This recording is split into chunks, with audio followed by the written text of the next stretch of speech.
If you've been following along on ROVer's journey for any length of time, you know that I've been procrastinating on the wiring, the soldering, the layout stuff. It's time to get to it. And one particular aspect that I've really been struggling with is the positioning of the two Arduino boards.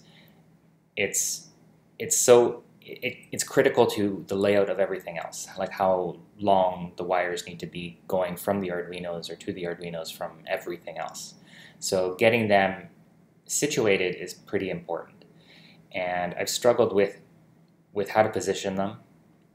I left it to last, basically. I had pretty much thought that I had situated all the other boards permanently. Now I'm discovering that I need to move things around in consideration of the Arduinos. And on top of that, I hadn't even considered, or maybe I had, I don't even remember, but I hadn't considered how the Arduino boards need to be accessible afterwards, once they're mounted. So for example, with the MEGA, which is kind of our critical board, in the sense that we're going to need to continue working with it even after it's mounted. The Uno probably as well, but maybe to a lesser extent, simply because once its pins are kind of filled up, or to the extent that we're able to fill them up such that its memory allows, it probably won't change too much. The MEGA, however, probably will. For example, if we introduce another Uno or something like that, it'll interface with the MEGA. So having the ports accessible, so for example, this USB port that goes into, this cable goes into this port here, that's going to be permanently connected to the Android tablet. This one, which goes into the type B port, is our kind of access port for the laptop. So if we need to send a new sketch to the MEGA, we need this port accessible. Now you can see that just from a structural perspective, I mean, even if I were to shave down part of these, it really doesn't help all that much. We're still, basically increasing the size of the board's length by at least 50%, if not more, because these cables, they don't bend that much. Like I said, even if I shave this down a bit, it doesn't help very much at all. So these need to be, even if you bend them back moderately, you don't want to overdo it because you don't want to damage the cables.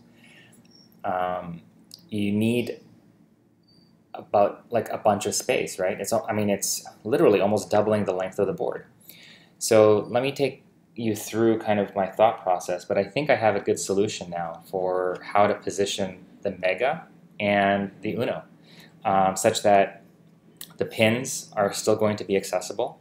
I'll probably have to get right angle heads for some of them, so that when the Uno is mounted on top of the MEGA, the clearance isn't ridiculous. Like I don't want the Uno kind of squishing the wires into the pins on the MEGA. I'm, as you know, kind of concerned about short circuits and wires touching and that sort of thing. So that's kind of where I've been thinking.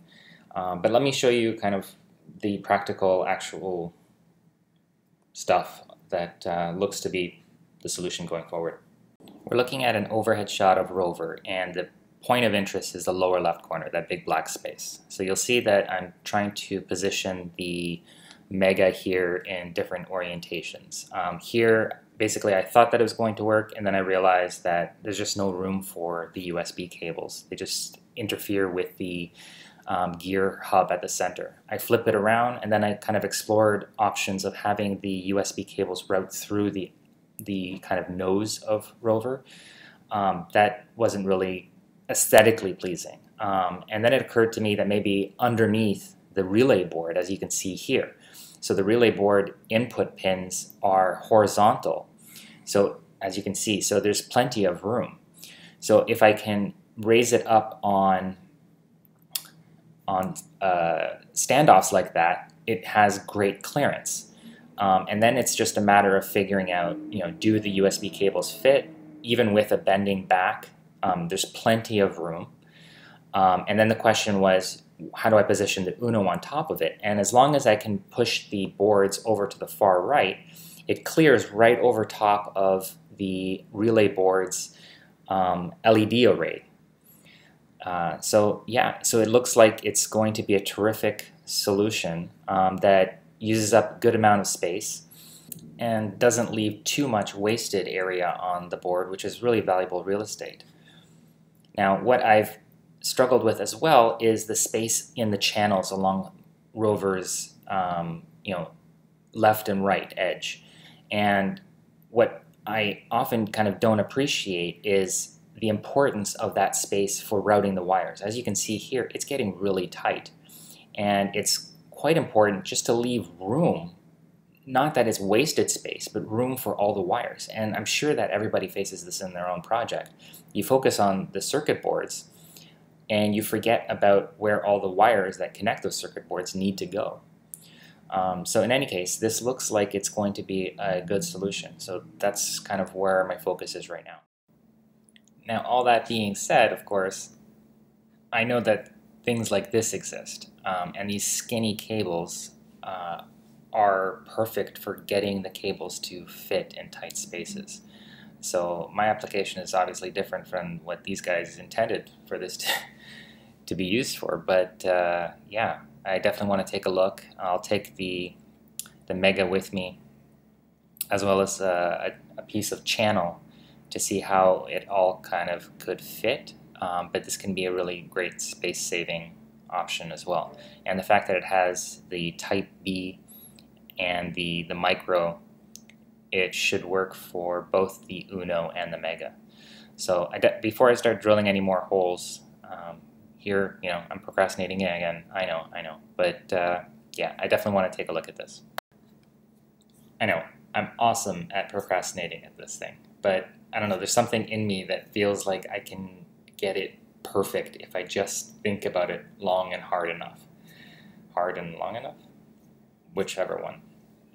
So anyway, I'm going to take a look at what the other cabling options are before I make a final decision, but there it is. Okay, till next time. Cheers.